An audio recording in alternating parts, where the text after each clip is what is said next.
Hello and welcome to today's online session. We will continue with the chapter supply. Already we have done what is supply and stock, market supply, then supply, individual supply curve, etc. Today we will discuss a topic law of supply. We have done determinants of supply or the factors which affect the supply curve. Among those factors, ਉਹਨਾਂ factors ਦੇ ਵਿੱਚ ਸਭ ਤੋਂ ਪਹਿਲਾ factor C price of a commodity, and rest they were other factors like technique of production, prices of other goods, number of firms, then techniques, then government policies, etc. So when we talk about law of supply, ਅਸੀਂ ਇਹਨਾਂ factors ਨੂੰ ਕੁਝ factors ਨੂੰ ਅਸੀਂ ਮੰਨ ਕੇ ਚੱਲਦੇ ਹਾਂ कि they factors will remain as it is, and law of supply discuss only the relationship between supply of a commodity and the price of that commodity. Law of supply studies the relationship between price of a commodity and its quantity supplied, other things remaining the same. So law of supply states other things remaining the same, higher the price, larger is the quantity supplied, and lower the price, smaller is the quantity supplied. और जिस तरह Watson ने क्या, other things being equal, the supply of a commodity increases with a rise in its price and decreases with the fall in its price. ਸਭ ਤੋਂ ਪਹਿਲਾ sentence ਇਹਦੇ ਵਿੱਚ ਹੈ ਹੀ ਇਹੀ ਹੈ, other things remaining the same. ਬਾਕੀ ਸਾਰੇ ਜਿਹੜੇ ਫੈਕਟਰਸ ਡਿਟਰਮਿਨ ਕਰਦੇ ਨੇ ਉਹ ਸਾਰੇ ਕੀ ਰਹਿਣਗੇ, ਸੇਮ, ਕੌਨਸਟੈਂਟ, ਨਾਟ ਚੇਂਜਡ। ਓਨਲੀ ਪ੍ਰਾਈਸ ਤੇ ਚੇਂਜ ਹੋਣ ਨਾਲ ਕੀ ਚੇਂਜ ਹੋਏਗੀ, ਕੁਆਂਟਿਟੀ ਸਪਲਾਈਡ। ਔਰ ਇਹ ਚੇਂਜ ਕਿੱਦਾਂ ਹੋਏਗੀ, ਪੋਜ਼ਿਟਿਵਲੀ, ਡਾਇਰੈਕਟਲੀ, ਕਿ ਅਗਰ ਪ੍ਰਾਈਸ ਰਾਈਜ਼ ਕਰੇਗੀ ਤੇ ਕੁਆਂਟਿਟੀ ਸਪਲਾਈਡ ਵੀ ਰਾਈਜ਼ ਕਰੇਗੀ, ਅਗਰ ਪ੍ਰਾਈਸ ਫਾਲ ਕਰੇਗੀ ਤੇ ਕੁਆਂਟਿਟੀ ਸਪਲਾਈਡ ਵੀ ਫਾਲ ਕਰੇਗੀ। ਸੋ ਕੁਆਂਟਿਟੀ ਸਪਲਾਈਡ ਕਿਸੇ ਵੀ ਕਮੋਡਿਟੀ ਦੀ ਉਹ ਪੋਜ਼ਿਟਿਵਲੀ ਰਿਲੇਟਡ ਹੈ ਪ੍ਰਾਈਸ ਨਾਲ। ਉਹਨਾਂ ਦੋਵਾਂ ਦਾ ਜਿਹੜਾ ਰਿਲੇਸ਼ਨ ਹੈ ਉਹ ਡਾਇਰੈਕਟ ਹੈ, they move in the same direction. So ਜੇ ਆਪਾਂ ਕਹੀਏ supply function only with reference to price, it is direct, and ਇਹ ਜਿਹੜਾ ਡਾਇਰੈਕਟ ਔਰ ਇਹ ਪੋਜ਼ਿਟਿਵ ਫੰਕਸ਼ਨ ਹੈ ਇਹ ਇਸ ਚੀਜ਼ ਦੇ ਬੇਸਡ ਹੈ ਕਿ ਅਦਰ ਥਿੰਗਸ ਰਿਮੇਨਿੰਗ ਦਾ ਸੇਮ। ਇਹ ਇਸ ਲਾਅ ਦੀ ਅਜ਼ੰਪਸ਼ਨ ਹੈ। ਅਜ਼ੰਪਸ਼ਨ ਮਤਲਬ ਜਦੋਂ ਅਸੀਂ ਕੋਈ ਵੀ ਲਾਅ ਬਣਾਉਂਦੇ ਹਾਂ ਇਕਨੋਮਿਕਸ ਥਿਓਰੈਟੀਕਲੀ, ਅਸੀਂ ਕੁਝ ਚੀਜ਼ਾਂ ਨੂੰ ਅਜ਼ਿਊਮ ਕਰਕੇ ਚੱਲਦੇ ਹਾਂ। ਬਿਨਾਂ ਅਜ਼ੰਪਸ਼ਨ ਬਣਾਇਆ ਲਾਅ ਨਹੀਂ ਬਣ ਸਕਦਾ। So theoretically, practically it doesn't happen, but theoretically ਅਗਰ ਆਪਾਂ ਬਾਕੀ ਸਾਰੀਆਂ ਚੀਜ਼ਾਂ ਨੂੰ ਨਾ ਮੂਵ ਕਰੀਏ ਤੇ ਪ੍ਰਾਈਸ ਦੇ ਇਨਕਰੀਜ਼ ਹੋਣ ਨਾਲ ਕੁਆਂਟਿਟੀ ਸਪਲਾਈਡ ਇਨਕਰੀਜ਼ ਹੁੰਦੀ ਹੈ, ਤੇ ਪ੍ਰਾਈਸ ਦੇ ਡਿਕਰੀਜ਼ ਹੋਣ ਨਾਲ ਕੁਆਂਟਿਟੀ ਸਪਲਾਈਡ ਡਿਕਰੀਜ਼ ਹੁੰਦੀ ਹੈ। So this is also known as ceteris paribus supply function, ਕਿ ਇਹਨਾਂ ਦੋਨਾਂ ਦਾ ਜਿਹੜਾ ਰਿਲੇਸ਼ਨਸ਼ਿਪ ਹੈ ਉਹ ਡਾਇਰੈਕਟ ਹੈ। ਪਰ ਇਹ ਡਾਇਰੈਕਟ ਕਿੱਦਾਂ ਹੈ, on the basis of these assumptions, ਜਾਂ ਉਹ ਸਾਰੇ ਡਿਟਰਮੀਨੈਂਟਸ ਜਿਹੜੇ ਸਪਲਾਈ ਨੂੰ ਅਫੈਕਟ ਕਰ ਸਕਦੇ ਨੇ other than it's on price of the commodity. ਜਿਸ ਤਰ੍ਹਾਂ ਫੈਕਟਰਸ ਆਫ ਪ੍ਰੋਡਕਸ਼ਨ ਦੇ ਪ੍ਰਾਈਸਿਸ 'ਚ ਕੋਈ ਚੇਂਜ ਨਹੀਂ, ਇਨਪੁਟ ਦੀ ਪ੍ਰਾਈਸਿਸ 'ਚ ਕੋਈ ਚੇਂਜ ਨਹੀਂ, ਟੈਕਨੋਲੋਜੀ 'ਚ ਕੋਈ ਚੇਂਜ ਨਹੀਂ, ਫਿਊਚਰ ਐਕਸਪੈਕਟੇਸ਼ਨ 'ਚ ਕੋਈ ਚੇਂਜ ਨਹੀਂ ਸੈਲਰ ਦੇ, ਅਤੇ ਨਾ ਹੀ ਜਿਹੜੀਆਂ ਉਹਦੇ ਨਾਲ ਦੇ ਸਬਸਟੀਚਿਊਟ ਜਾਂ ਕੰਪਲੀਮੈਂਟਰੀ ਗੁੱਡਸ ਨੇ ਉਹਨਾਂ ਦੀ ਪ੍ਰਾਈਸ ਦੇ ਵਿੱਚ ਕੋਈ ਚੇਂਜ ਨਹੀਂ ਹੈ। ਇਹ ਸਾਰੀਆਂ ਅਜ਼ੰਪਸ਼ਨਸ ਅਗਰ ਅਸੀਂ ਮੰਨ ਕੇ ਚੱਲਾਂਗੇ ਫਿਰ ਹੀ ਜਿਹੜਾ ਲਾਅ ਆਫ ਸਪਲਾਈ ਹੈ that is possible. We can explain this law with the help of a table and a diagram. Table show कर रहा है कि अगर किसी चीज़ की price 10 to 20, 20 to 30, then 40 and 50 तक जाती है, उसे ही accordingly quantity supplied in units भी इंक्रीज हो रही है। और अगर प्राइस फॉल कर रही है तो क्वांटिटी सप्लाइड भी फॉल कर रही है। ये इन्होंने दोनों का डायरैक्ट रिलेशनशिप है। एंड ਜਿਹੜੇ दो वेरीएबल्स डायरैक्टली रिलेटेड होंगे ने उन्हों की कर्व पॉजिटिवली स्लोप करती है upward from left to right. It is sloping upward from left to right. So this showing positive relationship between price and quantity supplied.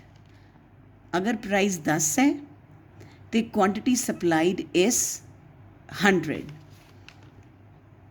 And अगर ये जी प्राइस है that comes to 50 quantity supplied भी increase होकर की हो जाती है 500। So the arrows move in the same direction. So a positively supplied है that means price ते quantity supplied दा relationship जेड़ा है वो direct है, positive है। Upward supply curve sloping from left to right, SS shows direct relationship between price and quantity supplied. Now next in कि ये जेड़ा law of supply है क्यों ऑपरेट करता है, क्यों हमेशा जी लॉ ऑफ सप्लाई है वो पॉजिटिव ही स्लोप करती है। उसका पहला रीज़न है लेवल ऑफ प्रॉफिट, क्योंकि प्रोड्यूसर का मेन एम की है प्रॉफिट अर्न करना। Price is more obviously profit rises, तो प्रोड्यूसर्स को एक इंड्यूसमेंट मिलती है कि उन्हें ज़्यादा प्रोड्यूस करना है और वो जितना ज़्यादा बनाएगा उतना ज़्यादा सेल करेगा। दैट मीन्स अगर प्राइस राइज करती है तो क्वांटिटी सप्लाइड भी राइज कर देती है due to profit motive. Same way अगर प्राइस फॉल करती है तो प्रॉफिट मोटिव फॉल कर जाता है, प्रॉफिट फॉल कर जाता है तो क्वांटिटी सप्लाइड जी है वो रिड्यूस हो जाती है। सेम वे जोड़ा प्राइस राइज है वो एक फर्म लिए तो इंसेंटिव है ही है जी कम कर रही है। जिहड़ियां होर नवीं फर्म्स उस एरिए एंटर होना चाहदियां ने, उस मार्केट एंटर होना चाहदियां ने, उन्हां लई भी एक इंसेंटिव हुंदा है कि इस एरिए दे विच चीज़ां दियां प्राइसिस राइज कर रही ने तो ज़्यादा प्राइस मीनस ज़्यादा प्रॉफिट मोटिव। सो इसे करके उस एरिए जिहदे ज़्यादा फर्म्स ने वो नवे सैलर्स उस एरिए एंटर हो जाते हैं। सपोज जिस साल किसी क्रॉप की प्राइस बहुत राइज करती है, उहदी डिमांड इन्नी ज़्यादा होंदी कि उहदी प्राइस राइज कर जाती है तो नैक्सट ईयर फार्मर्स भी सोचते हैं कि they want to produce those products जिन्हां दी मार्केट प्राइस बहुत ज़्यादा है। सो एक higher price means higher profit means more supply, higher price means incentive for the other firms to enter in the market, and with the new entry there is a rise in the supply of a commodity. Next is change in stock. When prices are high, so ਜਿਹੜੇ stock already ਪਏ ਹੁੰਦੇ ਹੈ ਉਹ ਵੀ producer market sell ਕਰਨਾ ਸ਼ੁਰੂ ਕਰ ਦਿੰਦੇ ਹੈ।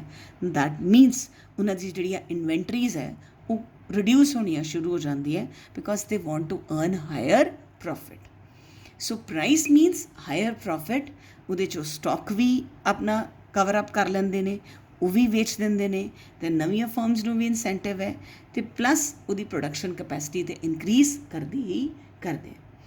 बट इस लॉ ऑफ सप्लाई दियां कुछ एक्सैप्शनस ने, कुछ इहो जिहियां कंडीशनस है जिन्हां विच प्राइस तो राइज करदी है पर सप्लाई राइज नहीं करती। दैट मीनस ये लॉ किते ना किते फेल भी हो जाता है। वो they are known as the exceptions to the law of supply, और you can say where the law of supply fails. पहली चीज़ है एग्रीकल्चर गुड्स।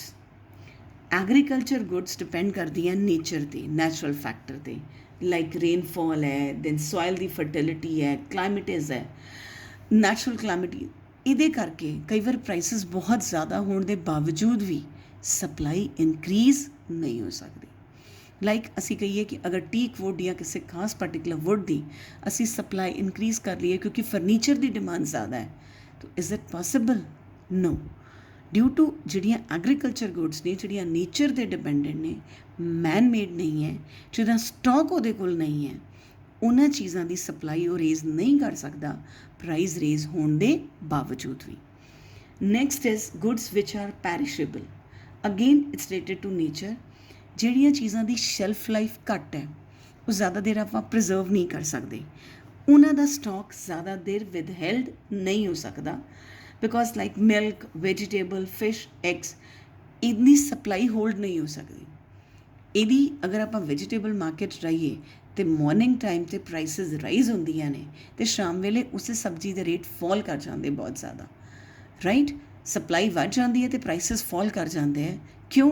ਬਿਕੋਜ਼ ਸ਼ਾਮ ਨੂੰ they have to dispose of their stock, ਕਿਉਂਕਿ ਅਗਰ ਡਿਸਪੋਜ਼ ਆਫ ਨਹੀਂ ਕਰਨਗੇ ਤਾਂ ਉਹ ਸਟਾਕ ਖਰਾਬ ਹੋ ਜਾਏਗਾ, ਉਹਨਾਂ ਨੂੰ ਉਨੀ ਪੇਮੈਂਟ ਵੀ ਨਹੀਂ ਮਿਲੇਗੀ। ਉੱਥੇ ਜਾ ਕੇ ਲੌਸ ਸਪਲਾਈ ਜਿਹੜਾ ਉਹ ਫੇਲ ਹੋ ਜਾਂਦਾ ਹੈ। Next is goods of auction. ਜਿਨ੍ਹਾਂ ਚੀਜ਼ਾਂ ਦੀ ਆਕਸ਼ਨ ਮੀਨਸ ਜਿਨ੍ਹਾਂ ਦੀ ਨਿਲਾਮੀ ਹੁੰਦੀ ਹੈ। ਸੋ ਜਿਨ੍ਹਾਂ ਚੀਜ਼ਾਂ ਦੀ ਆਕਸ਼ਨ ਹੁੰਦੀ ਹੈ ਉਹਨਾਂ ਦੀ ਸਪਲਾਈ ਲਿਮਿਟਿਡ ਹੀ ਹੁੰਦੀ ਹੈ। ਉਹ ਜਿੰਨੀ ਮਰਜ਼ੀ ਉਹ ਪ੍ਰਾਈਸ ਰੇਜ਼ ਕਰ ਜਾਣ, ਉਹਦੀ ਆਕਸ਼ਨ ਦੇ ਵਿੱਚ ਉਹਨਾਂ ਦੀ ਸਪਲਾਈ ਇਨਕਰੀਜ਼ ਨਹੀਂ ਹੋ ਸਕਦੀ, ਕਿਉਂਕਿ ਉਹਨਾਂ ਦੀ ਆਕਸ਼ਨ ਜਾਂ ਨਿਲਾਮੀ ਹੋਈ ਇਸੇ ਲਈ ਰਹੀ ਹੈ because they are limited, their number is less. So price rise ਕਰਨ ਦੇ ਬਾਵਜੂਦ ਵੀ ਉਹਨਾਂ ਦਾ ਜਿਹੜਾ ਸਪਲਾਈ ਹੈ ਉਹ ਇਨਕਰੀਜ਼ ਨਹੀਂ ਹੋ ਸਕਦੀ। Next is disposal of old stock. ਜਿਵੇਂ ਆਪਾਂ ਕਹੀਏ ਸੀਜ਼ਨਲ ਸੇਲ ਲੱਗਦੇ ਹੈ ਕਿ ਅਗਰ ਕਿਸੇ ਕੋ ਓਲਡ ਸਟਾਕ ਪਿਆ, ਉਹ ਆਪਣਾ ਸਟਾਕ ਕਲੀਅਰੈਂਸ ਕਰਨਾ ਚਾਹੁੰਦਾ ਹੈ ਅਤੇ ਉਹ ਘੱਟ ਪ੍ਰਾਈਸ 'ਤੇ ਵੀ ਜ਼ਿਆਦਾ ਸੈੱਲ ਕਰਨ ਨੂੰ ਰੈਡੀ ਹੋ ਜਾਂਦਾ ਹੈ। So in that case law of supply 'ਤੇ ਫੇਲ ਹੋ ਜਾਂਦਾ ਹੈ, it doesn't work out. Same way in case of rare goods. Rare goods ਉਹ ਚੀਜ਼ਾਂ ਜਿਹੜੀਆਂ ਆਰਟਿਸਟਿਕ ਗੁੱਡਸ ਨੇ, ਲਾਈਕ ਕੋਈ ਪਰਟੀਕੂਲਰ ਪੇਂਟਿੰਗ ਹੈ, ਕੋਈ ਕਾਰਪੇਟਸ ਨੇ, ਕੋਈ ਹੋਰ ਜੈਮਸ ਐਂਡ ਜਵੈਲਰੀ ਹੈ, ਉਹਨਾਂ ਚੀਜ਼ਾਂ ਦੇ ਵਿੱਚ ਵੀ ਉਹ ਚੀਜ਼ਾਂ ਜਿਹੜੀਆਂ ਨੇ ਜਿਹੜੀਆਂ ਦੀ ਉਹਨਾਂ ਦੀ ਸਪਲਾਈ ਐਕਸਪੈਂਡ ਨਹੀਂ ਹੋ ਸਕਦੀ, ਜਦ ਕਿ ਉਹਨਾਂ ਦੀਆਂ ਪ੍ਰਾਈਸਿਸ ਬਹੁਤ ਜ਼ਿਆਦਾ ਹੁੰਦੀਆਂ ਨੇ। ਮਤਲਬ ਵੈਰੀ ਹਾਈ ਪ੍ਰਾਈਸ 'ਤੇ ਵੀ ਤੁਸੀਂ ਉਹਨਾਂ ਦੀ ਸਪਲਾਈ ਇਨਕਰੀਜ਼ ਨਹੀਂ ਕਰ ਸਕਦੇ, because those goods are specific, they are made only 1 ਜਾਂ 2 ਪੀਸਿਸ ਨੇ ਉਹਨਾਂ ਦੇ ਆਲ ਓਵਰ ਵਰਲਡ, ਜਾਂ ਉਹ ਚੀਜ਼ ਇੱਕ ਖਾਸ ਮਕਸਦ ਨਾਲ ਬਣਾਈ ਗਈ ਹੈ। ਸੋ ਉਹਨਾਂ ਚੀਜ਼ਾਂ ਦੀ ਸਪਲਾਈ ਪ੍ਰਾਈਸ ਨਾਲ ਰਿਲੇਟਡ ਨਹੀਂ ਹੈ, ਇਸ ਕਰਕੇ ਲਾਅ ਆਫ ਸਪਲਾਈ ਉਹਨਾਂ 'ਤੇ ਐਪਲੀਕੇਬਲ ਨਹੀਂ ਹੁੰਦਾ। ਸੋ ਜਿਹੜੀ ਸਲੋਪ ਹੈ ਸਪਲਾਈ ਕਰਵ ਦੀ, that is positively sloped. Positively slope supply curve ਦੀ ਇਟ ਮੀਨਸ ਕਿ price rises, quantity supplied rises, and vice versa कि प्राइस फॉल करेगी, क्वांटिटी सप्लाइड भी की करेगी फॉल। सो इस करके when you measure the law of supply, it is delta P over delta Q, that is, and it is denoted with a positive sign. Positive sign सिर्फ इन्हां दा symbol है which show a positive relationship between price and quantity supplied। ਜਦ ਕਿ demand ਵਾਲੇ chapter 'ਚ ਆਪਾਂ ਇਸੇ ਸਲੋਪ ਦੇ ਫਾਰਮੂਲੇ ਦੇ ਨਾਲ ਵੀ ਪੁੱਟ ਅ ਨੈਗੇਟਿਵ ਸਾਈਨ ਵਿਚ shows a negative relation between price and quantity demanded. ਉੱਥੇ ਇਹ ਚੀਜ਼ ਨੈਗੇਟਿਵ ਸੀ, ਸਪਲਾਈ ਦੇ ਵਿੱਚ ਇਹ ਚੀਜ਼ ਪੋਜ਼ੀਟਿਵ ਹੈ। So slope of supply curve is positive, ਚਾਹੇ ਉਹ ਇੰਡੀਵਿਜੂਅਲ ਹੈ ਚਾਹੇ ਉਹ ਮਾਰਕੀਟ ਹੈ। ਇਸ ਜਿਹੜਾ slope ਹੈ, it depends on the law of supply. Law of supply shows relationship between price and quantity sold. A positive है, higher the price, higher the quantity sold, lower the price, lower the quantity sold. So और ये supply ਦਾ reason ਕੀ ਹੈ positive ਹੋਣ ਦਾ? ਕਿਉਂਕਿ profit motive is the main thing, ਨਵੀਆਂ firms ਦੀ entry ਜਾਂ stock ਦੇ ਵਿੱਚ ਜਿਹੜਾ ਸਮਾਨ ਹੈ ਉਹਨੂੰ ਸੈਲ ਆਫ ਕਰਨਾ।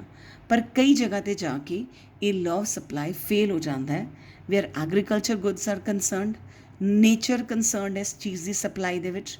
ਚੀਜ਼ਾਂ ਪੈਰਿਸ਼ੇਬਲ ਨੇ, ਚੀਜ਼ਾਂ ਦੀ ਆਕਸ਼ਨ ਹੋ ਰਹੀ ਹੈ ਕਿ ਉਹਨਾਂ ਨੂੰ ਨਿਲਾਮ ਕੀਤਾ ਜਾ ਰਿਹਾ ਹੈ, ਐਂਡ ਜਾਂ ਉਹ ਚੀਜ਼ਾਂ ਕੋਈ ਬਹੁਤ ਆਰਟਿਸਟਿਕ ਚੀਜ਼ਾਂ ਨੇ, ਰੇਅਰ ਗੁੱਡਸ ਨੇ, ਜਿਨ੍ਹਾਂ ਦੀ ਸਪਲਾਈ ਇਨਕਰੀਜ਼ ਨਹੀਂ ਹੋ ਸਕਦੀ ਈਵਨ ਉਹਨਾਂ ਦੀ ਬਹੁਤ ਹਾਇਰ ਪ੍ਰਾਈਸਿਸ 'ਤੇ ਵੀ। I hope these topics are clear to you.